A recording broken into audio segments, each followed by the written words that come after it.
स्वागत है आपका और एक नई वीडियो में और एक नए टॉपिक के साथ। मैं हूँ डॉक्टर देव। मैं हूँ आपका प्यारा भाईबंद दोस्तार राजेश। स्वागत करते हैं हमारे यूट्यूब चैनल में। आज का जो वीडियो हम लेकर आए हैं जिसका टाइटल है इस्लाम खत्म हो जाएगा, दीदी के बयान सुन फिजा सर पटकी। सही बात है, क्योंकि वहां पे एक एक्ट था जिस एक्ट में जो माइनॉरिटी हम कहते हैं ओबीसी कहते हैं, ओबीसी कैटेगरी में, और उनमें भी OBC category A and OBC category B, उसमें जो लोग बाहर से आए थे ना, बांग्लादेशी मुस्लिम लोग, उनको रखा गया था। और वो पूरा का पूरा ये दीदी का जो बंगाल में है ना अभी मुख्यमंत्री साहिबा, उनका वोट बैंक था, उनको अब अच्छे से तोड़ दिया गया है। पहले दोस्तों वीडियो देख लीजिए। फिजा तो डांस भी करेगी या रोएगी, माथा पटेगी, क्या करेगी, हमें घंटा फर्क नहीं पड़ता। ठीक है, पाकिस्तान को जो करके देखो, दोनों साइड से हमारा जो बंगाल है उसको सपोर्ट मिल रहा है। ये आप समझदार हो, मैं क्या बोल रहा हूँ समझ ही गए होंगे। वीडियो स्टार्ट कर लेते दोस्तों, आशा करेंगे पसंद आएगा, और पसंद आए तो लाइक और शेयर जरूर से कर दीजिएगा। और चैनल पर पहली बार है सब्सक्राइब नहीं किया तो साथ में सब्सक्राइब भी कर दीजिएगा। चलिए स्टार्ट। অনেক এগিয়ে বাংলা, উন্নয়নে কেউ পারবে না, পৃথিবীর সেরা বাংলা, বিশ্ব বাংলা। আমার রামায়ণ মহাভারত কোরআন বাইবেল শেষ হয়ে যাবে, তা আমার কাহিনী পুরোবে না। 67টা স্কিম আমরা চালাই। मैं सिर्फ इस्लाम की बात करता हूँ। उसने अलग अलग धार्मिक किताबों का नाम लेते हुए ये भी कहा, फिर कहा कि कुरान शरीफ और जो मुसलमानों की किताब है, उसने कहा नौजुबिल्ला ये आने वाले वक्त में खत्म हो जाएंगे, लेकिन जो मैंने स्कीमें चलाई हैं लोगों के लिए ये खत्म नहीं होंगी। सबको खत्म कर डाला। मतलब उन्होंने वेस्ट बंगाल में इतनी ज्यादा उन्होंने डेवलपमेंट कर दिया है कि वो डेवलपमेंट कभी खत्म नहीं होगा, लेकिन अल कुरान नाउजुबिल्लाह खत्म हो जाएगा। तो मैं दीदी को कहना चाहूंगा, दीदी जमीन पे नीचे देख के चलना सीखें। ये जो मुस्लिम मुखालिफ फसादात हैं, नफरत अंगेज तकारीर है, उनके वाकयात के बाद मुसलमानों की निजी मिलाक को मुनहदिम करने की गैर कानूनी वाकयात बढ़ते जा रहे हैं। कांग्रेस ने इलेक्शन के अभी रिजल्ट आए नहीं हैं, उनके लोगों ने बोलना शुरू कर दिया, हम सत्ता में आएंगे, हम पाकिस्तान के साथ बॉर्डर खोल देंगे, ट्रेड शुरू कर देंगे, न्यूक्लियर हथियार खत्म कर देंगे। अब ये तो म्यूजिक है। नुपुर शर्मा ने जो बात कही थी उस पर सारा मुसलमान एक हो गया था। नुपुर शर्मा को बैन करा दिया गया, नुपुर शर्मा को घर में बैठा दिया गया। पाकिस्तान इस्लाम का किला है, हमने दुनिया में पाकिस्तान और मुसलमानों को बचाना है, उसको डिफेंड करना है, हम उसके ठेकेदार हैं। कि जो मोदी सरकार है वो इंतहा पसंदी को, फसाद को, लिसानियत को फरोग दिए चले जा रही। क्यों? आप बोल सकते हैं भाईजान, क्योंकि हमारे मुल्क के अंदर आपको पता नहीं लगता कब किस टाइम कौन से हालात बदल जाएं। आज श्रीमती ममता बनर्जी मंच पर खड़े होकर के कह रही है अल कुरान खत्म हो जाएगा जमीन पर से नाउजुबिल्लाह, और सारे मुसलमान देखिए खामोश बैठे हैं।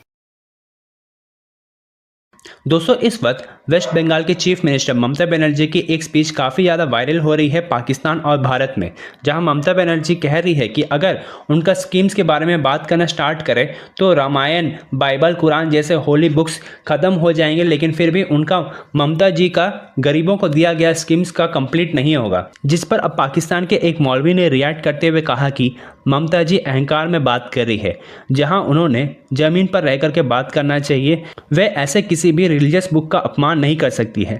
लेकिन दोस्तों, ममता बनर्जी हर वक्त रिलीजन का इस्तेमाल करते हुए अपना वोट बैंक पॉलिटिक्स को चमकाने की कोशिश करती है, और हर जगह ममता बनर्जी रिलीजन को इस्तेमाल करके हेट स्पीच देती है और माइनॉरिटीज़ को भड़काने का काम करती है ताकि उनको वोट मिल सके और भारत के माइनॉरिटीज़ को डरा सके। तो चलिए इसी पर आगे पाकिस्तानी मीडिया का रिएक्शन देखते हैं।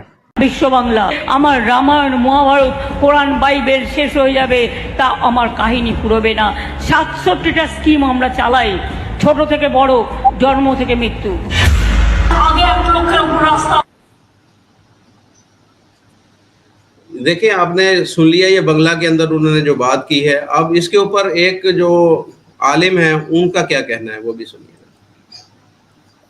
हफ्ते तकरीर करते हुए कहा नौजुबिल्ला, और भी धर्मों का नाम लिया उसने, मैं सिर्फ इस्लाम की बात करता हूँ। उसने अलग अलग धार्मिक किताबों का नाम लेते हुए ये भी कहा, फिर कहा कि कुरान शरीफ और जो मुसलमानों की किताब है, उसने कहा नौजुबिल्ला ये आने वाले वक्त में खत्म हो जाएंगे, लेकिन जो मैंने स्कीमें चलाई हैं लोगों के लिए ये खत्म नहीं होंगी।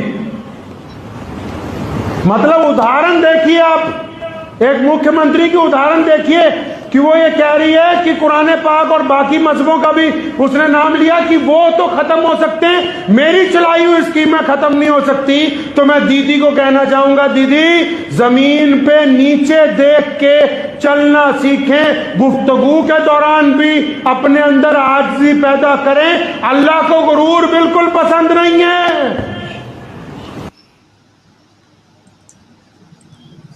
अच्छा नाजिया बहन, आपने ये तो सुन लिया, अब इसके ऊपर पहले बात कर लें या फिर मैं आपको आपके जो मोस्ट फेवरेट हैं अवैसी जी उनके बारे में भी एक वीडियो है वो भी दिखा दूं? नहीं, मैं पहले इसके ऊपर बात कर लेती हूँ। उन्होंने बंगाली में कहा है कि जितनी स्कीमें वो चला रही हैं और उन स्कीमों के तहत से पश्चिम बंगाल, वेस्ट बंगाल जितनी तरक्की कर रहा है, अगर उन्होंने उसकी कहानी स्टार्ट करना शुरू किया तो रामायण, महाभारत, बाइबल और अल कुरान नाउजुबिल्लाह वो खत्म हो जाएगा। और आलिम साहब ने बिल्कुल सही कहा है कि अपनी गुफ्तगू के वक्त में और अपनी भड़काऊ भाषण के वक्त में हर नेताओं को, हर पार्टी के नेताओं को, चाहे वो मुख्यमंत्री हो चाहे वो कोई भी हो, उनको जमीन देख करके अपनी शब्दावली का इस्तेमाल करना चाहिए।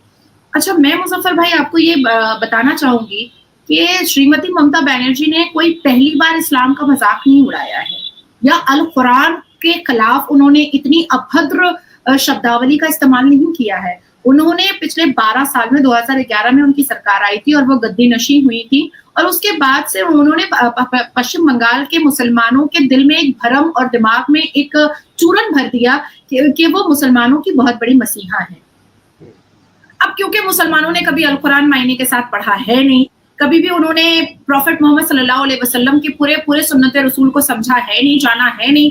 अगर आप गाहे बगाहे पश्चिम बंगाल के या भारत के किसी मुसलमान से खड़े होकर के रास्ते में ये तक पूछ लीजिएगा ना कि सुन्नत रसूल में क्या क्या आता है, तो 4 शादी के अलावा वो कुछ और नहीं बता पाएंगे, कुछ भी नहीं। ठीक है, तो जैसे श्रीमती ममता बनर्जी पेट भर करके बिना वजू के वो अफ्तार में चली जाती हैं और अफ्तार की बेहुरमती करती हैं। अफ्तार के पहले वो मीडिया को दिखाने के लिए ब्लब्लब्लू करके कुछ मुंह हिलाती हैं, लेकिन वो अफ्तार से पहले की जो दुआ होती है वो बिल्कुल भी, क्योंकि वो लिप जो उनका हिलता है उससे वो समझ में आता है कि वो दुआ नहीं पढ़ रही हैं, वो कैमरा को दिखा रही है कि वो कुछ पढ़ रही हैं।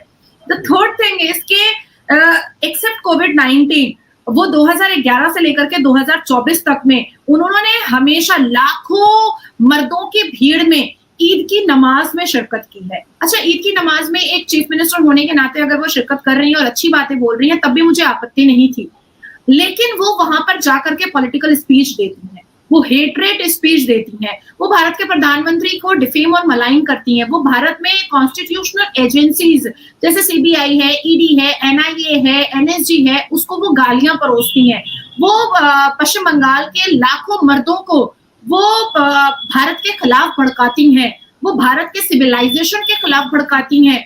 इसके अलावा उन्होंने गाहे बगाहे इतने बड़े बड़े मतलब इस्लाम के मुखालफत में काम किए हैं, जैसे 2023 के 21 जुलाई शहीद दिवस वो मनाती हैं यहाँ पर, यही मेरी ऑफिस से 10 मिनट का रास्ता है, वहां पर मनाती हैं।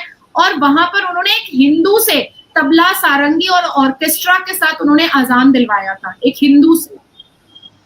और अजान वो अजान नहीं था जैसे सिंगर जो गाना गाते हैं ना, म्यूजिक के साथ, ऑर्केस्ट्रा, तबला, सारंगी, बांसुरी के साथ वो अजान नहीं दे रहा था, वो गाना गा रहा था, पर वो अजान था पूरा, एक हिंदू से करवाया था।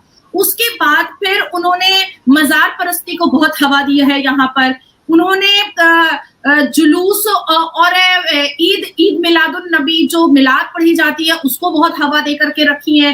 हमारे इस्लाम के हिसाब से, हमारे अल कुरान के हिसाब से पक्के पुख्ते कब्रिस्तान नहीं होने चाहिए, मिट्टी के कब्रिस्तान होने चाहिए, उन्होंने उसको हवा दे करके रखा है। और कई फंड वो कब्रिस्तान को के इंटीरियर डिजाइन के लिए वो देती हैं फरहाद हकीम के हाथ में। थैंक यू दोस्तों, वीडियो को यहाँ तक देखने के लिए। अभी ये बात है ना, पाकिस्तान में भाई मीडिया में जोरों शोरों से चलेगी, जोरों शोरों से। दीदी ने नाम ले लिया है भाई, अब हमें ये करना है, फलाना ढिमकाना जो भी है। लेकिन दोस्तों समझ लीजिएगा, ये जो सरकार ने जो स्टेप उठाए ना वो अच्छे के लिए उठाए। बांग्लादेश हमारा जो है, मैं बांग्लादेश की बात नहीं कर रहा हूँ, हमारा वेस्ट बंगाल की हम बात करते हैं, वहाँ पे शांति चाहिए, तो ये करना बहुत ही ज़रूरी था। क्योंकि आपको देखो तो उसकी हिस्ट्री में जाना पड़ेगा। ऐसा समझ लो सरकार अगले 5 साल तक वेस्ट बंगाल में ध्यान नहीं देती, हाँ। तो ऐसा समझ लो वो पार्ट ही भारत का नहीं रह सकता। वो हाथ में से ही जाएगा। बिल्कुल बिल्कुल बिल्कुल, क्योंकि ये देखो सिर्फ और सिर्फ वो वेस्ट बंगाल में जो लोग रहते हैं उनका इसमें कोई कसूर नहीं है। जो ओरिजिनली वेस्ट बंगाली है कोई कसूर नहीं है उनका, लेकिन बाहर से ला के वहां पे जो भरे थे, और जो उसका मंसूबे है जो हमारे देश में नफरत फैलाने का, वो सब कुछ वहीं से ही पैदा होते हैं। बाकी हमारे देश के मुस्लिम भाई बहुत अच्छे हैं, कोई उसमें दो राय नहीं है, लेकिन जो नेगेटिविटी भरी जाती है भाई, ऐसा समझ लो कि बहुत ही जोरों शोरों से, उसके लिए भाई बड़े बड़े कैंपेन चल रहे हैं वेस्ट बंगाल में। आप समझते क्या, आप देख लीजिए, गूगल कर लीजिए, आपको समझ में आ ही जाएगा। और ये ममता दीदी ने वही बोला ना कि ये सब खत्म हो जाएगा, लेकिन मैंने जो स्कीमें चलाई वो नहीं खत्म। कौन सी स्कीमें उन्होंने चलाई? कोई स्कीमें नहीं है। हाँ। उसकी पर्सनल स्कीमें है, वो खत्म नहीं हो। तो हमने उसका तो कहने का मतलब यह है स्कीम कि चलाई। वो ये कहते हैं कि जो दिल्ली की सरकार है उसको वो वहां से संदेश दे रही है, ये ममता दी जो है वो संदेश देना चाहती है, आपको जो करना है कर लो, कुरान को भी हटा दो, लेकिन हमारी जो स्कीमें है ना वो बंद नहीं होगी। अब देखो दोस्तों, ये ना राजकारण खुलेआम नहीं, तो उसमें हमें समझना चाहिए उसकी क्या क्या स्कीम है। समझ ले, कोई स्कीम मतलब ऐसी कोई नहीं है कि प्रधानमंत्री जन धन योजना, मुख्यमंत्री आवास योजना, ऐसा कुछ नहीं है। वो वाली स्कीम की बात नहीं है, वोट बैंक की बात है। उसको कॉन्फिडेंस है कि मैंने वोट बैंक जो जुटा है वो तो खत्म नहीं होगा। बंगाल में भी अच्छे दिन आएंगे, थोड़ा टाइम लगेगा, बट क्योंकि देखो हर कोई चीज होती है ना, उसकी थोड़ी बहुत मरम्मत करनी पड़ती है। जनता को भी जागरूक होना पड़ता है। जनता ऑलरेडी वहां पे जागरूक हो चुकी है, क्योंकि उन्होंने देखा है बाकी स्टेट में सरकार ने जो गरीब लोग थे ना उसको कितने घर दिए हैं, गैस दिए हैं, चूल्हे दिए हैं, टॉयलेट बाथरूम दिए, सब कुछ दिया है। उन्होंने देखा है बंगाल में जब ये स्कीम जाती है ना तो वो वहां पे बांटी नहीं जाती है, क्लियरली मना कर दिया है ममता जी ने। बाकी आपकी चॉइस है दोस्तों। वीडियो यहाँ पे समाप्त करेंगे, आपसे विदाई लेंगे, मिलेंगे और एक नई वीडियो में आपके साथ। टिल देन जय हिंद, जय भारत।